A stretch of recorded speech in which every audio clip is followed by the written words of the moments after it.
Ce festival a été créé grâce à l'association Art et Parole, dont les objectifs sont de relier les territoires du pays nivernais Morvan avec des pays autres, principalement le Québec, d'où je suis originaire, et nos amis amérindiens, autochtones que nous respectons de par leur tradition, leur culture et leur spiritualité.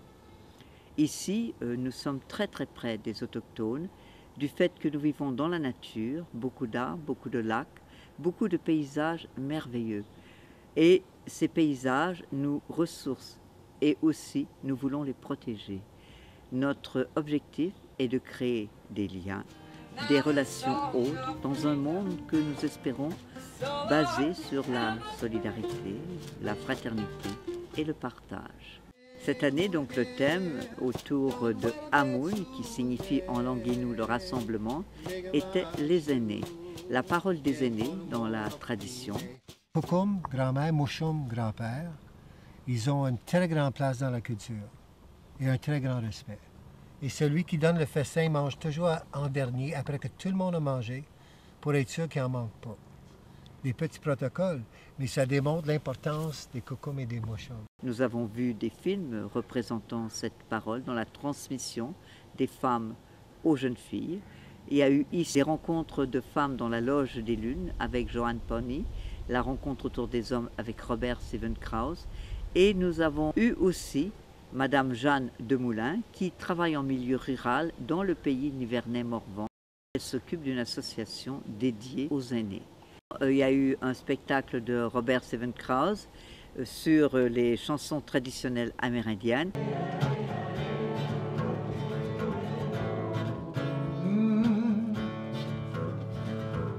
Il y a eu 200 ans d'esclavage en Nouvelle-France. On appelait ces esclaves amérindiens des Pawnees. Les femmes et les enfants servaient les bourgeois, les religieux, les militaires, et les hommes tentaient de s'enfuir. Pawnee Joe soulève les yeux vers le ciel. Qui sont ces gens? Pourquoi si cruels?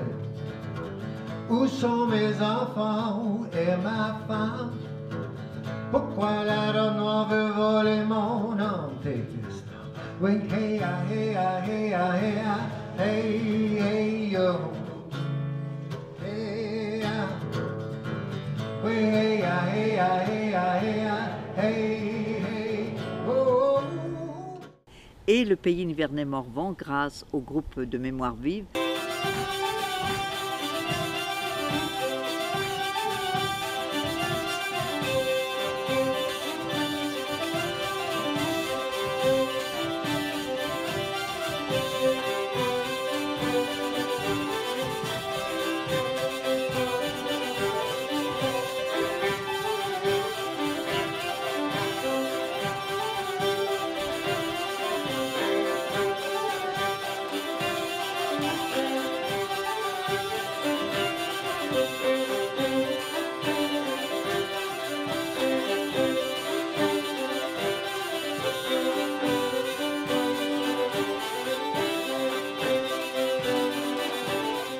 qui nous ont donné chacun dans leur tradition l'aspect du pays.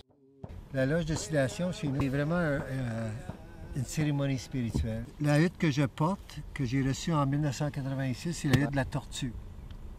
Il y a 13 morceaux de bois qui vont être utilisés pour la faire. 12 et un 13e, ça c'est le dernier qu'on avait de la dernière fois.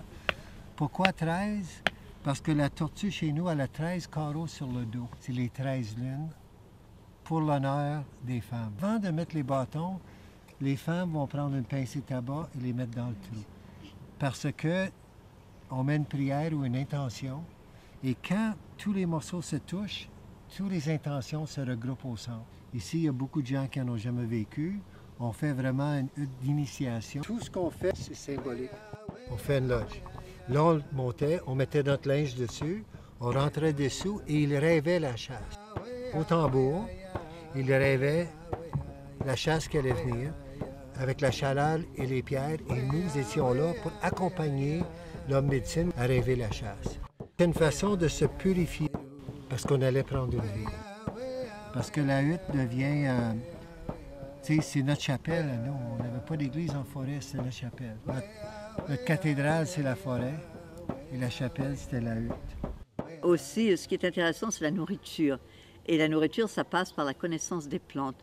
Ce sont des ateliers où des groupes de personnes s'initient à la dégustation des plantes, la différence entre les plantes d'ici et les plantes d'Amérique du Nord. Donc grâce à Christine Delbove, militante dans la région, et Joanne Pony, nous avons pu apprécier et déguster les plantes d'ici. Quand on a un carré de jardin que tout d'un coup on n'a plus le temps de s'occuper pendant un certain temps, on y retourne, on avait planté des choses, elles ne poussent pas, il y a d'autres choses qui se sont mises à pousser.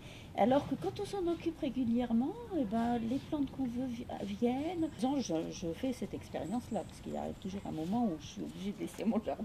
Comme moi, là. Et voilà. Leurs vertus médicinales et les vertus aussi pour nous mettre et nous garder en santé.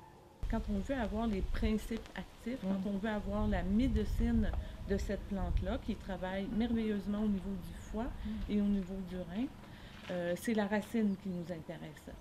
Il y a eu des spectacles hier soir entre Jelila et Natacha, Canapé Fontaine, reliés là, j'ai envie de dire, à la tradition d'ici, et d'une autre qui vit et qui milite pour la liberté des droits des femmes autochtones et des peuples autochtones, qu'ils puissent avoir les mêmes droits que nous aujourd'hui. On est dans la bambouserie chez Marie-France O'Leary au Beauvais. Voilà un bel endroit pour amener une exposition photo sur la réalité amérindienne.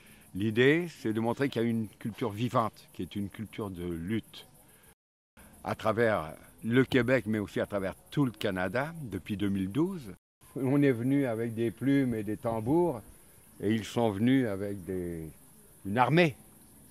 Et donc, c'est le mouvement I Don't Know More qui est traduit par Fini l'inertie. C'était à Montréal pendant une marche des femmes autochtones qui protestaient contre la disparition de près de 5000 femmes autochtones à travers le Canada, des femmes qui ont disparu, soit assassinées, soit traites des blanches. Alors ça, c'est la photo de femmes et d'hommes en costume traditionnel.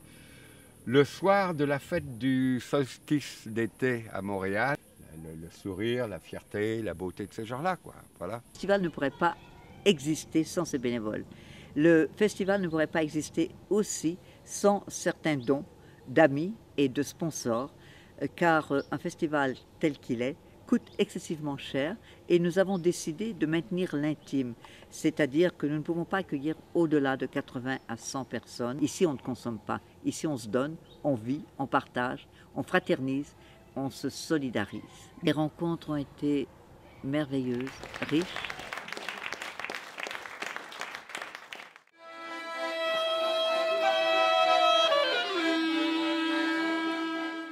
Le mot de la fin, c'est dans l'amour, dans la fraternité et la solidarité, nous créons, tel que l'a chanté hier soir Jelila et Natacha, un monde nouveau. Et c'est vers ce monde autre, ce monde nouveau, que nous allons.